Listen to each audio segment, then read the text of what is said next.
Madame la Présidente, Monsieur le Vice-président, je voulais dans un premier temps, au nom du groupe du Pôle écolo, m'associer aux propos que vous avez eus sur Mayotte. Bien évidemment, toute notre solidarité à la population, une pensée aux victimes. Et l'État et les collectivités doivent jouer leur rôle de solidarité, évidemment. Je voulais aussi avoir une pensée pour les chauffeurs de bus en grève depuis 6 semaines des dépôts de Conflans-Sainte-Honorine et de Saint-Ouen-l'Aumône, l'entreprise de FSO La Croix-Savac. Les grévistes refusent la dégradation de leurs conditions de travail. Je sais, Madame la Présidente, que vous rétorquerez spontanément que nous ne sommes pas IDFM, mais les salariés concernés méritent mieux comme réponse de votre part à quelques jours de la fête de fin d'année. Ils sont épuisés mais déterminés. Donc, Madame la Présidente, prenez vos responsabilités, apportez une réponse politique à ce conflit social. Venons-en au budget 2025 de la région que vous nous présentez.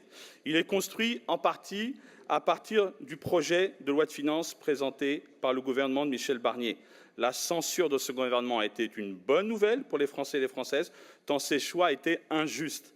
Et la nouvelle situation politique n'a rien changé à votre projet de budget. La démonstration, c'est que vous nous proposez de faire 3 fois plus d'économies que Bercy vous l'avait demandé initialement. Votre budget est un budget d'austérité qui va aggraver la crise sociale en poursuivant le démantèlement du service public et la réduction des moyens consacrés à la transition écologique. Même le Césaire souhaite qu'un budget rectificatif puisse être rapidement adopté pour corriger les effets de ces décisions sans fondement. Vous avez construit un budget sur des prévisions, des fondements et des estimations de recettes inexistantes. Tout cela sous couvert de bonne gestion pour plaire aux agences de notation.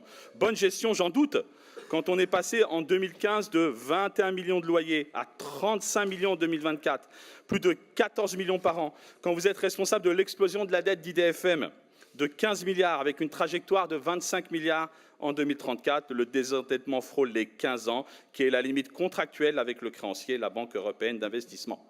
Les coupes budgétaires sont importantes dans de trop nombreux secteurs comme l'environnement, le logement social, la formation professionnelle, la culture, les subventions aux organismes associés à qui je veux apporter notre soutien. Ils étaient mobilisés ce matin devant la région. Je pense à l'IPR, au CRIPS et à Choose Région. C'est un désastre pour beaucoup de secteurs, de filières économiques et d'acteurs de terrain. Pendant 2 jours, nous allons faire des propositions à travers plus de 70 amendements que mes collègues vont porter ainsi qu'avec les groupes de gauche.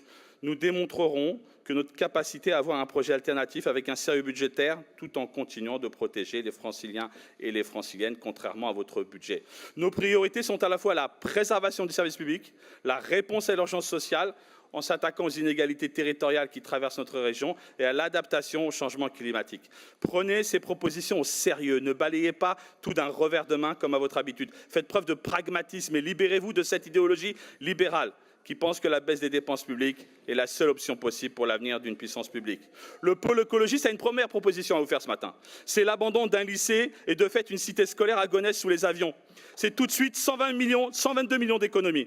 Voilà une mesure de bon sens, car vous êtes bien seul à soutenir la construction de ce lycée. Eh oui. Se remettre en cause et reconnaître ses erreurs sont plutôt des qualités quand on est à la tête d'un exécutif. Vous vous êtes littéralement trompé sur la bataille que vous avez menée contre la baisse de la vitesse sur le périphérique.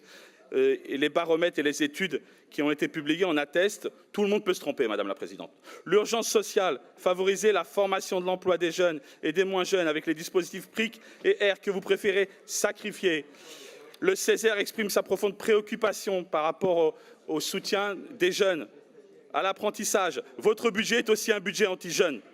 Le rapport du Césaire alerte la région sur les effets immédiats sur les décisions d'année blanche en matière de logement social, sur la production de logements. C'est 74 millions que vous supprimez d'un coup de crayon.